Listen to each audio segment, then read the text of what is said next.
You want to state your names for the record? Hey, this is Cindy Hulej from Cindy Guitars at Carmine Street Guitars.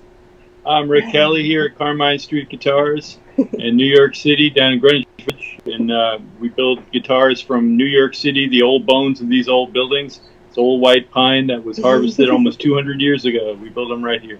Oh, very cool. So I've been following you guys' Instagram for, I don't know, like at least a few years, I would think.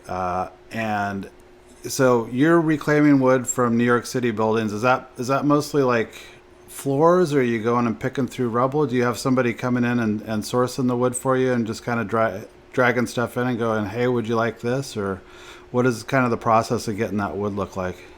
Yeah, well, that's kind of been evolving over the years. I've been recycling wood since the 70s, just be out of necessity more than how quality the wood has become. But New York City wood is special wood because it's harvested from old growth forests for this whole area in the 1600s when there was really nobody here yet. So when they built the city, they built it out of the same old virgin forest wood, and now it's been in the buildings for almost 200 years, and we actually have the largest depository of old growth timber in the world right here in New York City. And by the way, the world wants their wood back. So mostly it comes, a lot of it from down south, and up into the Adirondacks is most of the white pine that we use from these old buildings. So would you say white pine is like the predominant species that you guys are into, or? Yeah, the pines. It was mostly pine forest here, and then it kind of turned deciduous after that. But the pine forests are what they harvested to do almost all the trestle.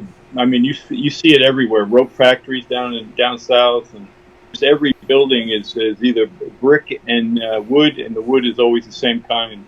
Mostly 8 inches wide, 3 or 4 inches thick. It's incredible stuff.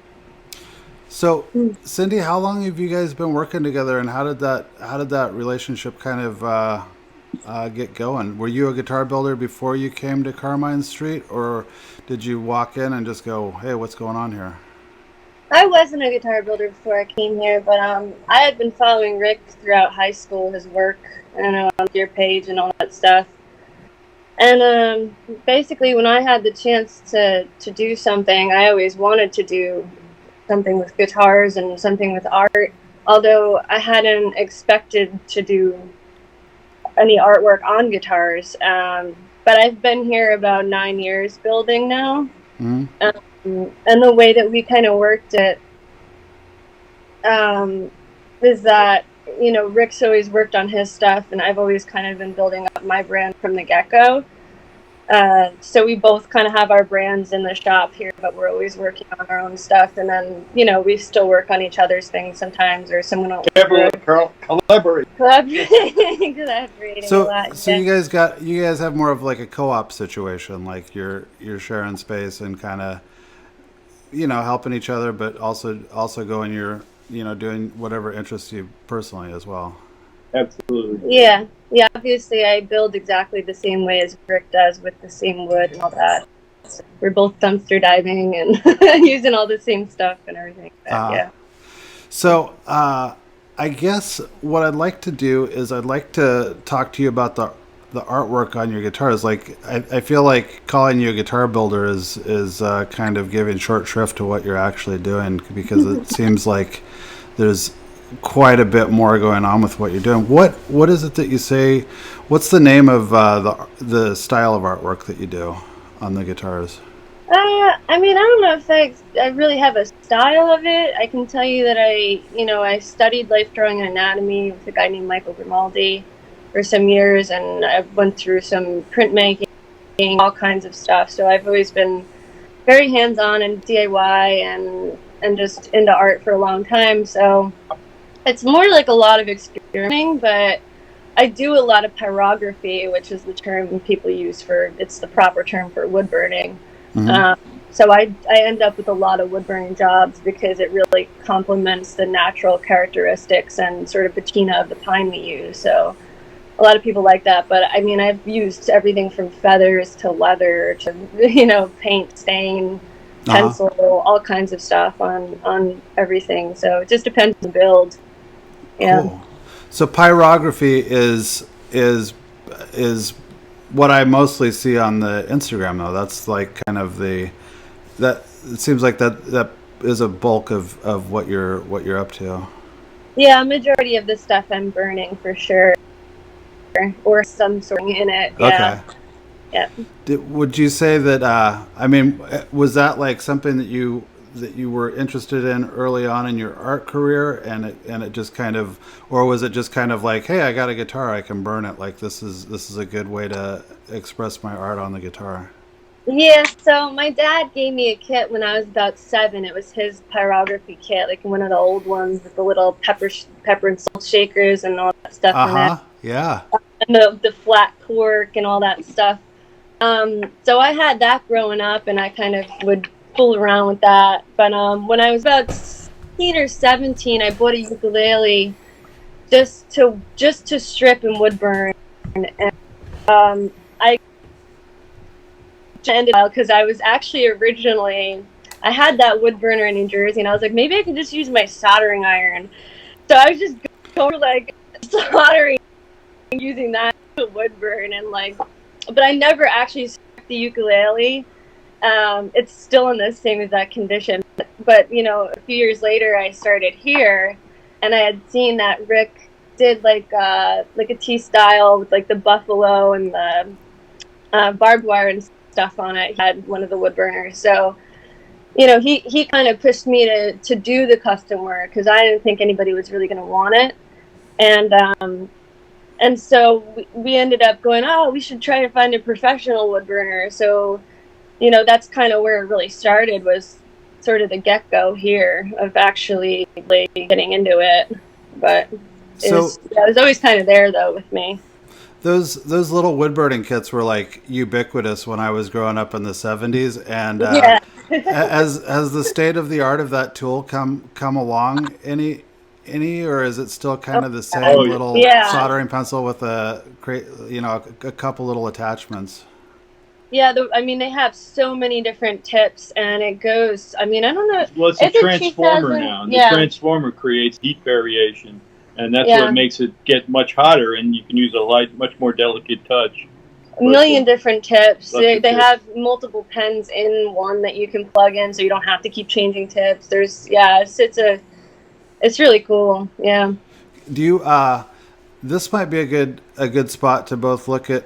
Do you have an example of your work and maybe pull out the implements of destruction? And Rick just finished it. Yeah, this one here too. Well, yeah, this one I'm just finishing up now. This is a little mixed media. This one doesn't have any wood burning on it, but he's getting some of the wood burning ones right now. But right now I got this order for a Black Cat guitar, so oh my god, look at that. I really love Kent's, and I found this. Well, my buddy Chris, who's like a shop friend here, he found this Kent that had because I collect them. He had this Kent that someone made the headstock into like kitty cat ears, so I bought it. And then like I was working on like designing the Black Cat guitar at the same time, so I did that headstock on here, and then like this is. But I'm finishing this up today. Pull the back. Yeah. That's so cool. We got regular. And this has eyes on the 12th fret too. These are taxidermy eyes, and then like orange sparkle. Yeah. Taxidermy eyes? Yeah. Yeah, I don't know. Is there a taxidermy shop in the city near you that you got that idea from? Or? Nowadays, there used to be one actually 34th Street. I used to go up and get my the eagle eyes. I'd get all different glass eyes, and you could just walk in. The place was fascinating. It was like a beautiful jewelry shop up on Madison Avenue, but it was really just for taxidermy. Look at this. This is one of the Trinity ones. Oh, I love that. Yeah. You get to tell you. Yeah.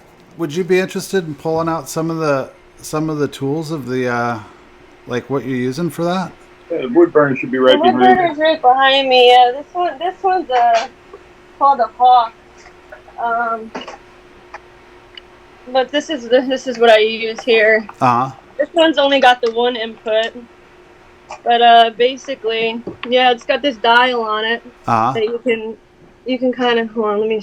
This one I got fixed a little bit. I dented something on the. I think the input needs to be changed or something, but it should be working. Just give me 1 second here. But I got a couple of. Oops, I got a couple of these, and yeah, basically, I think I can. Wait, let me plug that again. Here we go.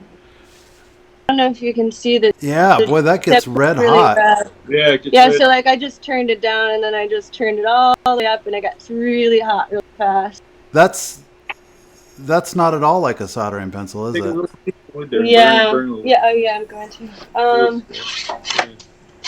But yeah, basically, I mean, you can kind of. Wow. So Yeah, it's what pretty cool. is it ever an issue that you're setting off smoke detectors or anything, or? No, Not it's so far. We got big fans. The windows are always open, even in the winter. We got the skylights are open. They have ventilation. So you don't get the fire department called on you? Nah, they love us at the fire department. A lot of them are guitar players and been coming here for years. Oh Yeah, wow. 5 or 5. They're all our buddies. Cindy, is that a cityscape or what? That looks like. So yeah, this one's got the Chelsea Hotel on the top, and then this is 295, right? Yeah. 295 Bowery, which was McGurk's Suicide Hall. So that's what this guitar is made out of. Those two, the wood from those two places. So that's what this guy ordered the 3 guitars. He ordered Trinity. He ordered one with the Chumleys, and then this one. So the other T-style that I did had the Brooklyn Bridge on it, the Chumley's door, so the escape, like a subway Show sort this of one thing. here. Oh yeah, this is like another thing that I'm doing here. This isn't wood burning, but this I'm also doing like a lot. Yeah, I basically like my original idea for like this sort of thing that I'm doing is.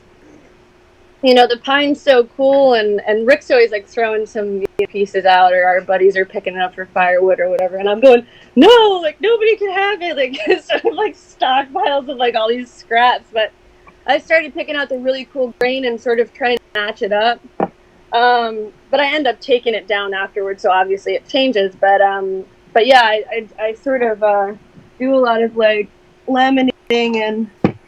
That's with really all these cool. pieces, so the grain gets like really. Oh, maybe I can see it. Yeah. Yeah, it's really compelling. What kind of finish are you gonna throw on that? Are you gonna burn that one up too, or are you gonna? I think I'm gonna do all natural on this one with like Clear finish. Oh yeah, clear, and then because it gets pretty like.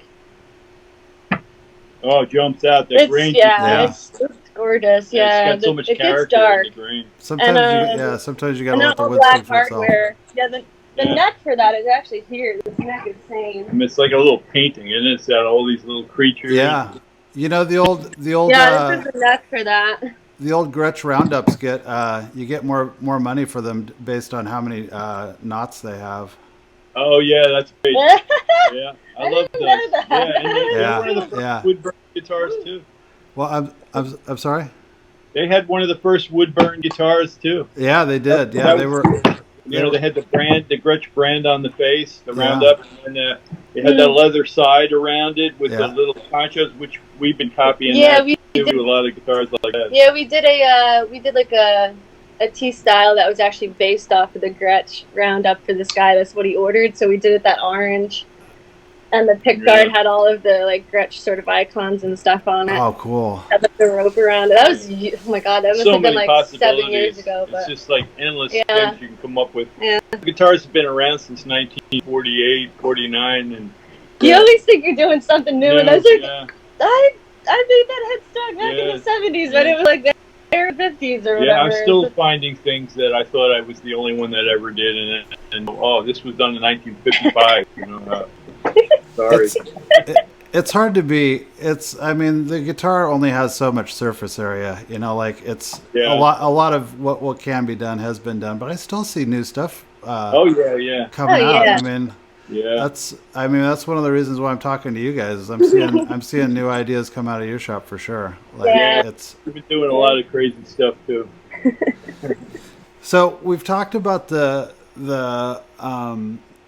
the artistry, but you know, you guys are like soup to nuts.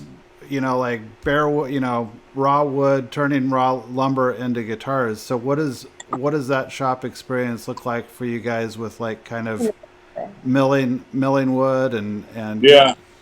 Yeah, I mean, this wood is, you know, it's a handful in a lot of ways. Just getting it to here, we don't have a truck, so we have to rely on either rental vehicles or friends. And wood comes from areas we can actually hand truck from there to here. So we do a lot of that too. And we've done I've had some friends that have pickup trucks. That's how I got the Chumley's wood. You know, you just have to be there before the garbage trucks get there, because the next day it's either in a dumpster that's pulled away, or the garbage trucks are gone and the wood is gone and you're lost out. Yeah. So you have to be there to get the wood, first of all. And then you spend days just pulling nails and preparing it to be milled, you know. And we do all the milling and everything and all the nail pulling. So it's a challenge. You know, there's very few people that want to work with this. And that's why they throw it away, because it's a lot of work after that to put it back into lumber. But it's so worth it. The wood quality is so special that I don't understand why there's not more people. I mean, people make flooring and wallboard and stuff out of it, and it's becoming a lot more popular. You see it on TV shows like This Old House, where they're, you know, reclaiming a lot of the old savings. So, can we look at some of the stuff involved in turning this into raw lumber? Do you have a resaw, and are you? I don't have a resaw. No, we actually do it with a table saw first. I run the table saw blade as high as I can go up into the board, and go up either half of it and leave the top patina like this on it, which we try to keep that patina. So then I use a bandsaw, an 18-inch bandsaw, to follow through and cut the pieces off. And now you have it basically the thickness. And then we use either a thickness sander or the pin router to actually the thickness. And then I got a drum sander, which smooths that out even further. But we only have basic tools: a couple of bandsaws, a couple of drill presses. You know, the biggest tool is the pin router, which I love that tool. It's an old. It's our favorite. Yeah. Can we take a second and move the camera and take a look at the pin router? Awesome. Well, and the nail puller is one of my favorite hand tools too. Get the nail puller. I love this thing. It's so cool. So this is what we use, this thing, to pull all the nails. Oh, wow. Out. Yeah. It just goes, so that's the jaws up, and then you slam it up like this, and then that locks it in place, and then it pries it out. Do you have anything you can do a demo of that on? Oh, yeah. So you got to show the pin router first. Okay. So, pin router. Everything's a little bit of a mess in here right now.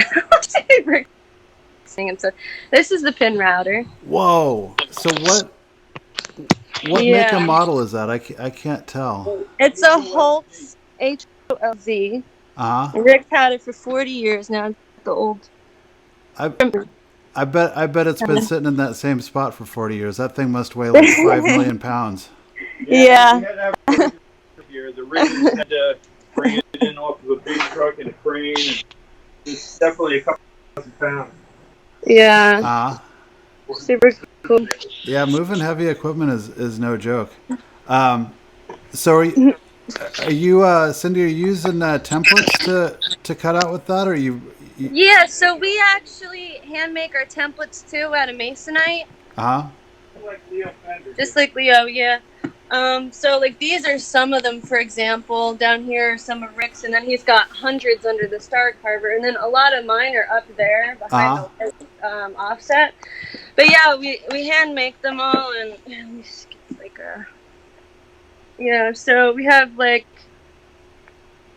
on what usually the holes are countersunk on one side. You put it on the bottom, run it on the pin. And it cuts down. So this would be on the bottom. Yeah. The pin come up, on the table and wrist around. The body will be on top.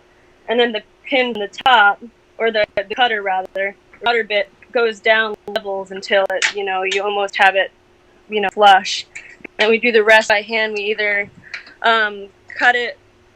We either just use a rasp if it's not too thick. Otherwise, we'll put it on the bandsaw first, and then finish it with a rasp and sanding and everything.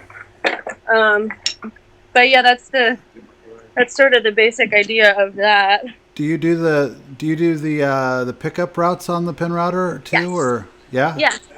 Yeah, outlining the routes, all of that stuff. Here, wait, I'll like these are some of Rick's old. Oh, cool. Yeah. Yeah, so like, this is one of his older ones, but yeah, and then this one, for example, has the other. Yeah, Oh, so wow. even when you're doing like the cavity on like the back cavities and all, even for the plates, you'll have a separate routing template just to go down on that lip, so the plate fits proper. You have to. It's a lot of work because obviously you're hand doing all of it, but yeah, they're all made by hand, and we have routing. All the routing is done that way. Yeah, I'm gonna, like this is like this one's the one for the black cat, for example. Cool. So did you bang that out by hand, or did you send a drawing off to somebody and have them? No, I do it all, and we hand draw it all. We hand draw it all and hand make them all from scratch. Yeah. I bet you have zero interest in CNC. It looks like. Oh, and seeing what? Do you have like zero interest in CNC? I don't want a CNC ever. Yeah. I got zero interest is exactly the way to put it. What are you doing, Cal? I'm trying to find freaking. I don't want anybody getting hurt pulling a nail on my watch. So fun. There's got to be something here.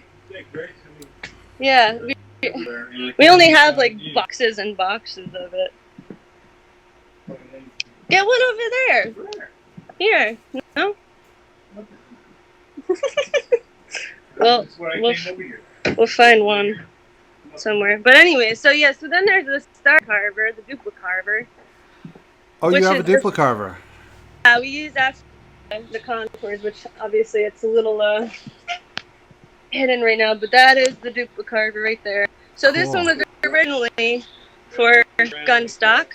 Guns. And if you look at this is where the gun, the template would be. Yeah.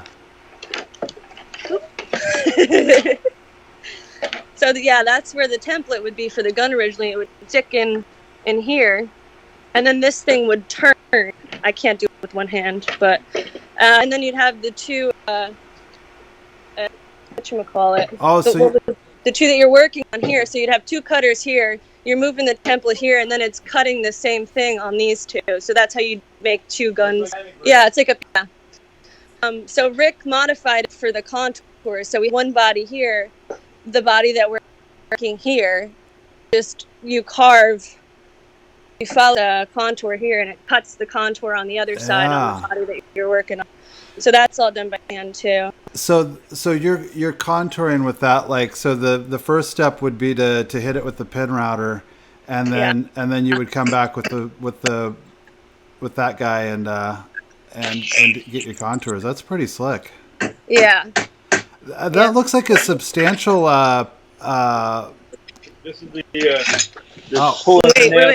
Let me get over here so I can. Yeah, see if you can stabilize that camera just a little bit for a second. Is that good? Yeah. Okay, so you just take the jaws and go around it now. Slam it down like that. Oh, look at that. And it doesn't. Oh, yep. that levering's so slick. Like it's not going to mar the wood up. That's it. Oh, that's good stuff. Probably from about the 1900s. Yeah, I love that tool so much. And then, they're the old, Look at that. Is there any trade? Is there any trade in those? I know some people go nuts for old nails. Yeah, we've got. Where's the boxes? Oh my God, we have so many of them. I met a guy who owns a foundry in Denmark, actually, and he was going to take them. He's been saving them and melt them down and make some plates for me to use on the guitars. Like, we do a lot of metal fabrication, make our own pick guards out of metal or copper or whatever. And I'd like to use some of the nails, the actual carbon in the nails makes an awesome fabricated parts you can make from it. And it gives, and I wanted to make some jewelry for myself out of them, but I haven't done that yet. Yeah. I've made, sometimes when I do a refret, I'll actually turn the frets into squares, and then I'll make like a little bracelet out of the old frets, just because I might get a little bored with my job from time to time. Yeah, we throw nothing out, as you can see all over the shop. Do tell. If Rick wants to throw something out, I'm like, are you sure about that? I'm like, no, we need that. Do you have like a special form you have to fill out to make sure? Yes, yeah. Gotta get You can't get rid of that. What are you doing? Back and forth, yeah. So what is your so we looked at how the you guys want to sit back down? We'll do a little more talking and stabilize that camera just a skosh. Yeah. And then obviously we have the front shot too. But is that good? Yeah, we're good. All right. So getting down to the some more of the brass tacks of guitar construction. How are you guys finishing? Do you have a spray booth, or are you? No, it's all varnish based shellac. We use natural shellac flakes and then dissolve them in denatured alcohol. And there's some really good quality shellac flakes we get from a company over in Brooklyn, BT&C. And it's just really good quality flakes. It makes a great finish. It's an old-time finish, very repairable. And there's like 3 tones. You have an amber, a garnet, really dark amber, and you have a blonde, which is basically clear. But it's a nice durable finish, so it's non-toxic for the most part. And we don't. When you have a wood shop, you have to have almost a separate building for a spray booth. I used to do a lot of spraying in my old shop out in Long Island. I had ability to use actual car paint. Very toxic, fun to use. You can do all kinds of cool colors, and it was very popular through the 70s and 80s to do real hot rod colors, and that's how Leo Fender got his guitars so popular, was doing car colors basically. But people nowadays love the idea of this wood and the natural characteristics of the patina it creates on its own, and it's kind of a look that's session now for about 20 years, and it's just growing, and people love the look of the natural finish. So are you guys applying with brush, or are you French polishing, or? Yeah, basically either. Sometimes you can wipe it on, but we usually use really good, high quality sable hair, 2-inch brush, and then lay it on that way. Cool. Sometimes wax too, and then obviously we have some wood stains as well for. Yeah, you can color this stuff, with dye stain, and it's a lot of potential. You can do black and basically see-through white pickling finishes. We do that, and we burn burst. Nobody's ever done a burn burst with a torch. We actually torch the wood to accentuate sometimes, or around this. Like a lot of guitars have what they call a sunburst, where it goes around the edge and it's brighter in the middle with a yellow, and it goes to like a tobacco brown to black around the edge. Kind of like the black tack guitar, the burn burst. I burnt that all around the edge and faded it in with the torch, and then the rest of it's all the natural patina though. Have you seen anybody do that before? I don't think I've ever seen. I don't think I've ever seen. Yeah, we've been doing it for about 7 or 8 years now. I haven't seen anybody else do it. I saw something on a car show. I don't know if they were making a guitar. I think it was actually, and they just took a real big welding torch and just burned it until it was on fire, charred, and then blew it out. And I think that we actually have gotten wood from like the Serbian Orthodox cathedral that it was a 5-alarm fire and burnt the whole roof off. But the beams are still there, and they're charred about 1.5 inches on the outside, and it makes this beautiful pattern. And I've actually made a few guitars out of that, and so it keeps that charred look on it. It looks like the fireman's guitar, would love a guitar like that. But so when you have a burnt guitar like that, are you also going over the top of it with the shellac finish? And peel it off with the shellac. Yeah, so the ones especially that were in those fires take a lot more coats. Obviously, it's just like, you touch it, it's charcoal. Yeah, it's literally like. Yeah, you stabilize it, and it's more for it's a stage presence or a look kind of thing. You don't really, you could take your fingernail and char back, or pull it back, and letting the natural wear process of playing the guitar it gives it a really interesting look, but it's just so unusual looking. So, you must only get like one use out of your brushes then. Like it must just be like. Oh no, these aren't throwaway brushes. Yeah, You clean them vigorously every day with lacquer thinners. And, I'm notoriously like bad with cleaning my brush. I always forget. Well, they still work though. Yeah, sometimes you can. Shellac is very gentle on brushes. You can rehabilitate them pretty good. Yeah. I would just be worried about dragging charcoal into the stuff, but it sounds like it must work.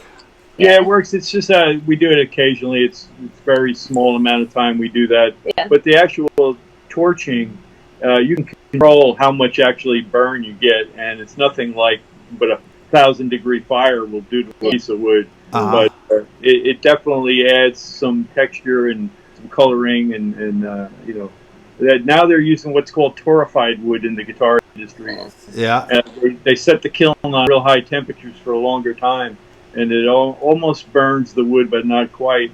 And but when the wood cools, the resins are still there. You can't do that really with green wood and expect results like you would get from aged wood. There's nothing like natural aging where it's been air dried for 150 years. There's nothing close to giving it the same effect. Not to mention the actual structure of the pine that we use. Like we're also known for big necks, no truss rods. Rick's been doing that forever too. And it's because the pine trees grow so straight, to reach through the canopy. So you just cut the wood on the quarter like that. You look at the end. Oh my God! Yeah. It makes it very stiff and straight, and it just doesn't want to move. So it just around and just make an acoustic sounding neck. The D and the G string, which usually have a channel and a metal rod under it, no longer do.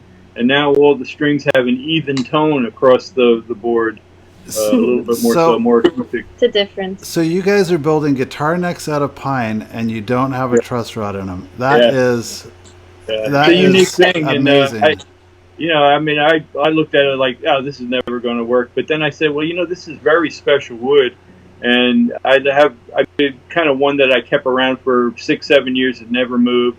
And now it's 20-something years and still hasn't moved. Still hasn't moved. And everybody wants it. Yeah, everybody wants it. Everyone who comes in here wants it. Also, G.E. Smith did an awesome rig rundown on his bass Premier guitar, and that's just a big neck. Yeah. No truss rod bass that he had on tour with Roger Waters for the Wall for you and everything. Yeah. And he's this. Yeah, it's an amazing thing. You can actually do that with this wood, and it likes it. It likes being like a violin. Yeah. They don't use truss rods in a violin. They don't use truss rods in classical guitars. For 200 years, they've never used a truss rod. That came around when you put 14 frets and steel strings on the guitar. Things change on an acoustic when you do that.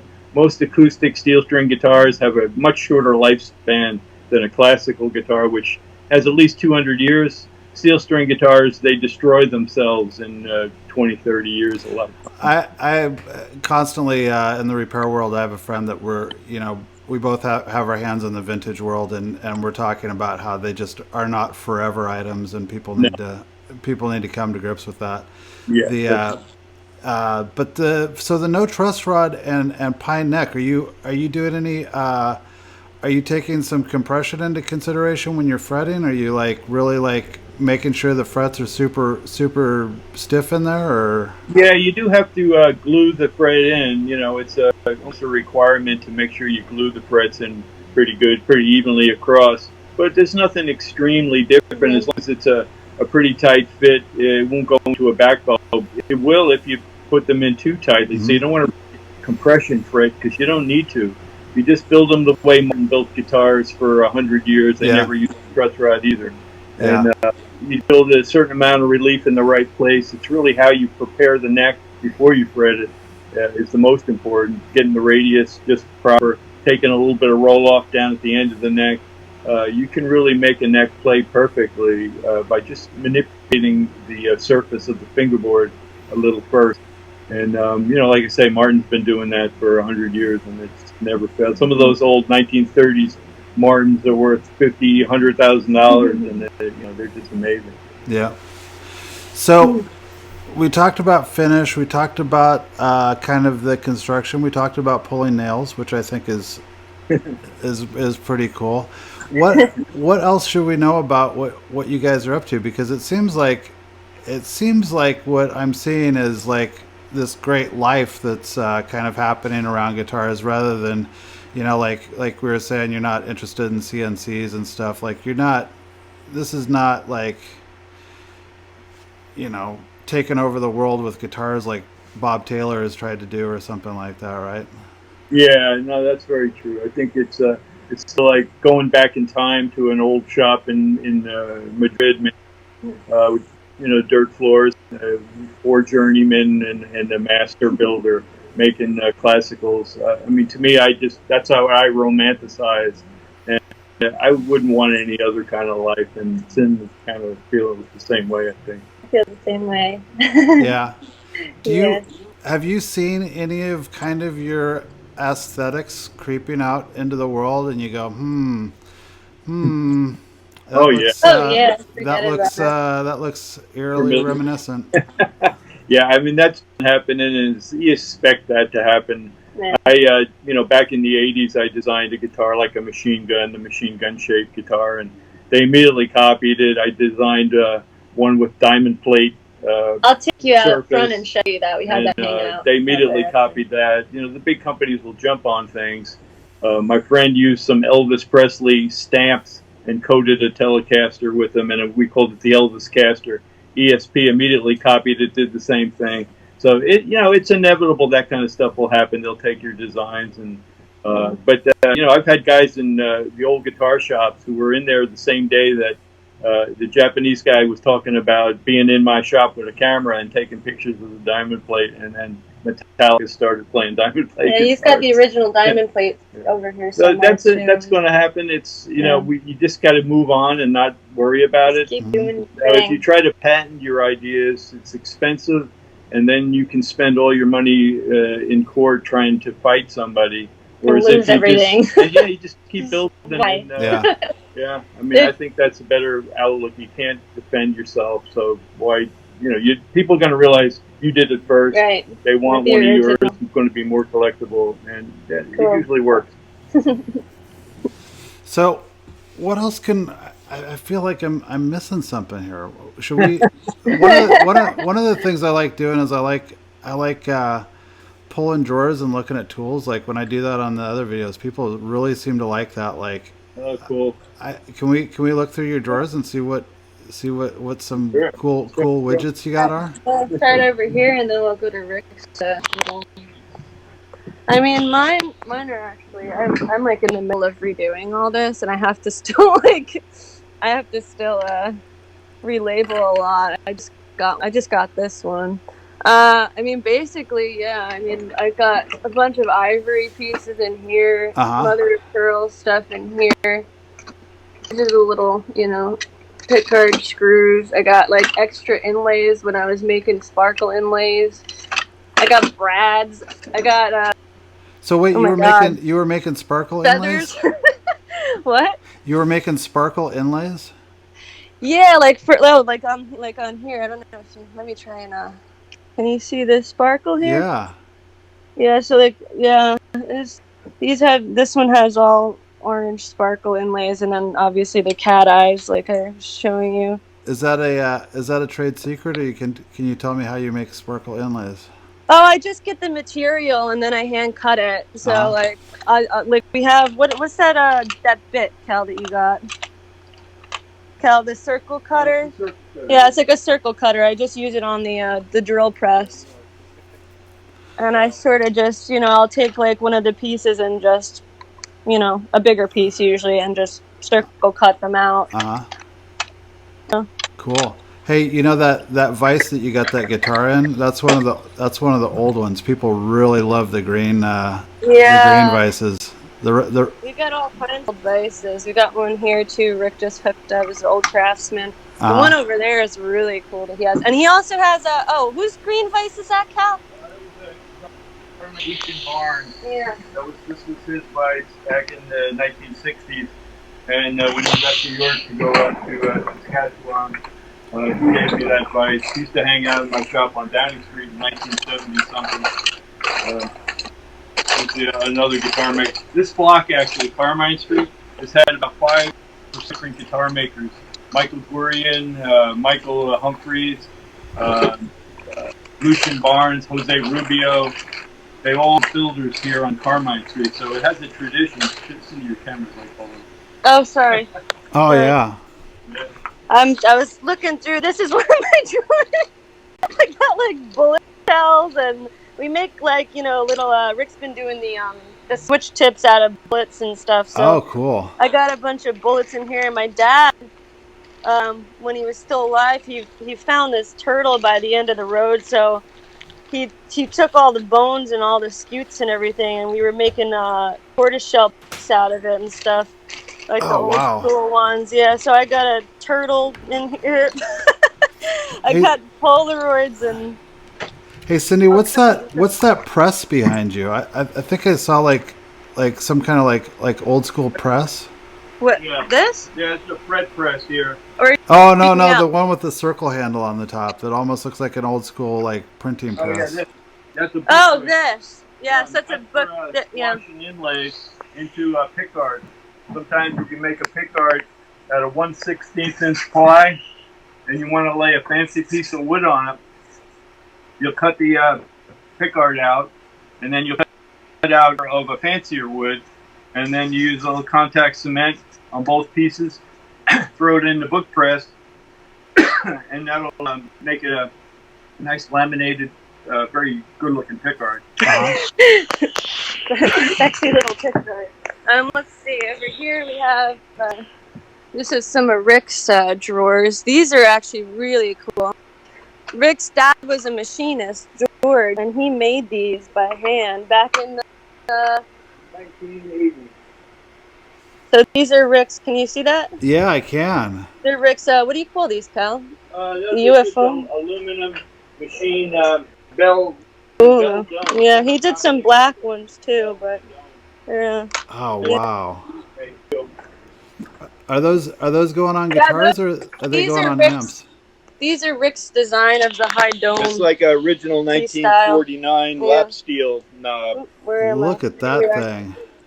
Yeah, it has a deeper knurl and a higher dome. Yeah.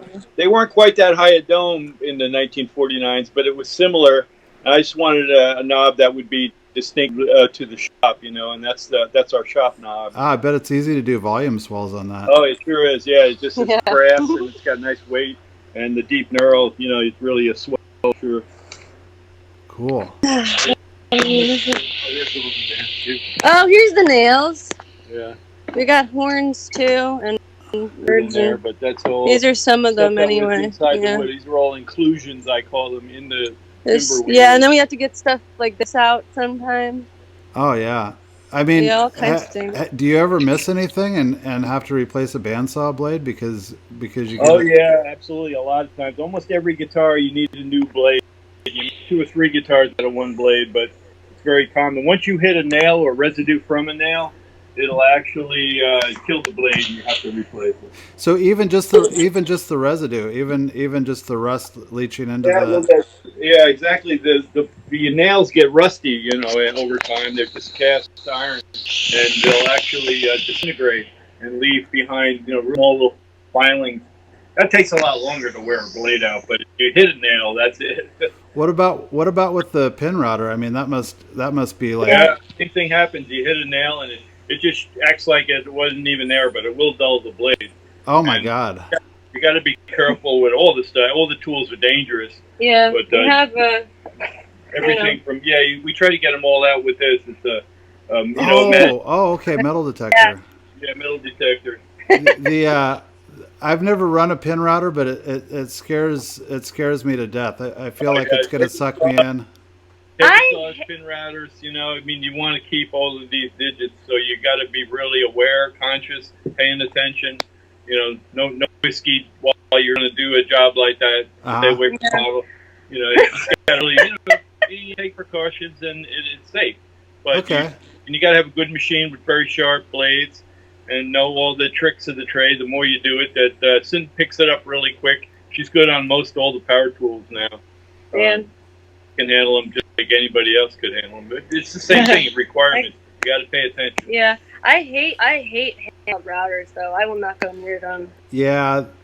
I was doing something in my house, in my apartment some years back, and I got the call, and he said, "You got to come home. I routed my finger." Oh no. And I went to the doctor with him and watched the needle, and I was like, "No, not, I feel so much safer on this thing, even though it's so dangerous and a whole different beast." But once you get the hang of it, and it's like Rick said, you got to really pay attention. Yeah. We had when I was working at Breedlove, we had shapers, and they would just throw things right across the room at like 100 miles an hour if you weren't careful. But the pin router, I think, is probably, like you probably have to be pretty careful of climb cuts and stuff like that, but maybe not as much. Or yeah, well, the nice thing about it is that it's got 6 depths, right, and they only less than 1/4 of an inch each time, so it's pretty safe when you're only going down 1/8 of an inch each time. But sometimes I see these CNC ones that are going down 1.5 inches in one shot, knocking that wood out. I mean, that's why they are enclosed, and you want to be anywhere around them. But it's a lot safer when you're only going down 1/8 of an inch. Yeah. It shoots little pieces out here and there, but usually it's out to the side. Like my drill press is way more dangerous. I just got hit in the belly the other day. Oh my God, I was freaking out. I wasn't here. A big vise, trying to re-drill a larger hole. And I know that's a no-no. I never usually do it. But in this case, for some reason, I thought I'd be okay. Yeah. Broke the drill bit in half and shot the whole vise into my stomach. So, oh, my God. It can be really... you live in fear of that stuff. Was there whiskey involved in that one, or no whiskey? It probably was. Okay. I wasn't here. Well, I'm not calling OSHA, so we're going to be fine. Look at this neck that Rick's working on right now. The wave neck. It's wavy on. We have this client that comes up with these crazy ideas. So this is something that nobody, I don't think, has ever done. But he wants a sort of it's going on this surfboard guitar that we're making, the guy. And he wanted the the shape to be all grippy and like a wave in the ocean. Yeah. Pretty nuts. So it's a double scalloped. It's scalloped on the on the back and scalloped on the front. Double scalloped on both sides. Yeah. Well, that probably makes position markers superfluous. Then he could probably just tell where he's at by counting the ridges. Yeah, I'm really trying. I mean, never even thought about this. It was totally his idea, and I went, that might have a real interesting feel when you're playing it, and it actually does dry. I haven't tried it with strings on it yet, so we'll find out in a couple of days. But yeah, well, it's fun. It's fun to go down those dark alleys in Loothery. I don't get to do it much anymore, and I'm a little jealous because I'm always so focused on getting repair work banged out. But so what's several drill presses? What's the that kind of mustard grade bandsaw that? Oh, look at that drill press! Look at that. Yeah. So did that come with the building? This is the one that we use all the time. Yeah, that old Craftsman is from the 1920s. That was my dad, and I think it was his. Somebody in his family owned it. Look at that! That thing is beautiful. Those are Rick's paintings. Oh man, those are cool too. Yeah. This is an old variable speed. You got a lot of speeds on this one, but I've got it set up with a jig, so it's kind of dedicated to a Telecaster jack hole. Oh, good. Clamp it to this back plate here, and it's got pretty simple. It drills it in exactly the same spot every time. This is me. So here, everything here. Is that Powermatic or? No, it's a Mini Max. It's another company like Paramedic, and it was about the same price back in 1980. I bought it for around $1,500, which was expensive. And we had to modify it recently, which was insane. It took us 3 days. How'd you mod it? Well, they said the bearing kit was actually for this particular model, but it turned out it really wasn't, and so we had to do a little mod on the bearings, but it's actually made it work against. Yeah, those whole table off. We had to redo this Just bearing in here. And then these ones are actually the old old Walker Turner. Oh yeah, the that's old Walker the Turner is planer. the joiner planer that also goes back to the 40s or 50s. That's a beautiful old tool. I bet that thing works pretty good. It's still like cuts perfect joint time. Needs new blades, but we get so many nails that blades, I usually have to go back over the piece with a hand just to get up the high ridges from the blade that has a nick out of it. But I'd rather do that than keep putting new blades in that are going to get hit. We're going to hit another nail. There's always going to be a nail you're going to wind up hitting. Show them. These are all there's McGurk's, Chumley's behind it. Wow. Sammy Bowery, This is the oldest wood right here. This is Trinity Church, 1790. So does it ever come up that the people, like Trinity Church is a pretty big operation? Do they ever ask you to build a tribute guitar out of the materials that are special on us recently? We're buddies with them now. Yeah, the Trinity Church is very active in the community still, and they they have lots of live concerts and things going on at the church. And some of the guys that work there are guitar players. I got to know them in the first place. But they actually did a little special on us in their weekly newsletter. Oh, cool! I'll make sure to put a link in the description for that. Yeah. Where's your? So you said you had a thickness sander? Yeah, the joiner pointer here is called Delta. Oh. It's a 13-inch. It just does a straight sized body. So when it gets to the wider bodies like Jaguars and things. And then I use this drum sander here. You got this to do the final thickness. But cool. Yeah. Why had to be run, so everything's like kind of a disaster. Oh no. We have the belt sanders over here.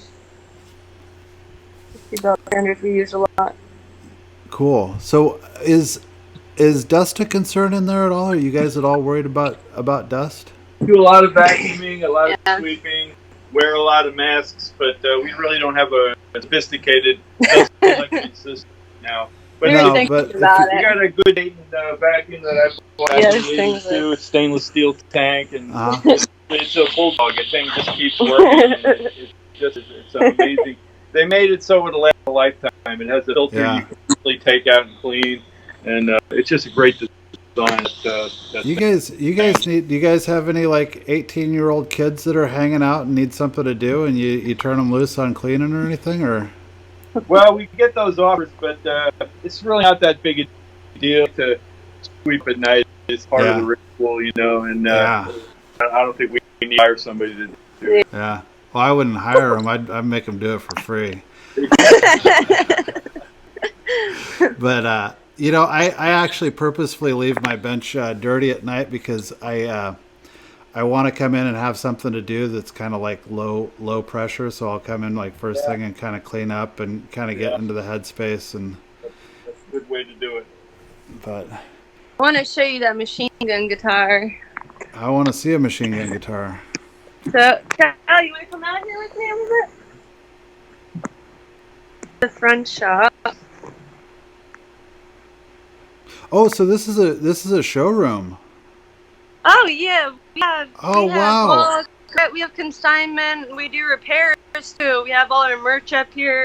So we're like a Blue Ridge dealer, and then a D'Angelico dealer, and then we have all of our guitars, a lot of old guitars and things like that. So. Oh wow. Up there. Oh, that's cool. That's really cool. And then there's Rick, the cork guitar. You can actually open that. He made that, a bottle of wine and like a picnic blanket in it. Oh my God, that's awesome. And then this one, this was this body right here was what was it, in a guitar beauty contest? Beauty contest. Frank Zappa was judges, and he gave it an honorable mention. It was the